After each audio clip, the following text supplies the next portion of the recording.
Importante lang na isa lang yung pinaghuhugutan natin lahat. Yung exclusive economic zones, atin yan. Yung 200 nautical miles mula sa baseline na island natin, atin yan. There's no question about it. Ang Ayungin Shoal ay atin, Scarborough Shoal ay atin. Ang West Philippine Sea ay atin. In-encourage ko kayong lahat. Kung gusto nyo magsuot ng t-shirt ng West Philippine Sea, why not? Ang Ayungin Shoal is a very complicated issue. First and foremost, we don't have sovereignty over that area. We only have sovereign rights. That's because of our exclusive economic What's the difference? Anong What's the pagkakaiba? difference between sovereignty Pag and sinabi- sovereign rights? What did you say? What is the difference again between what you made a distinction? What was it again? Sovereign authority Okay. versus sovereign rights. Okay. Okay. Pag sinabi mo kasing sovereignty, pag-aari mo yan.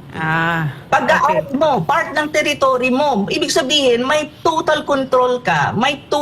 Kaya sa'yo yan eh. Kung ano mang gawin mo dyan, sa'yo yan. Walang ko-kontra because when you talk about sovereignty, it is also recognized by the international community, meaning all member states of the UN recognize that you have sovereignty over the area. And But it's look not at what happened right now. Do we have? Are we recognized by the international community like the whole 198 members or how many members of the UN na may sovereignty tayo sa Ayungin Shoal? No. Of Wala. course not.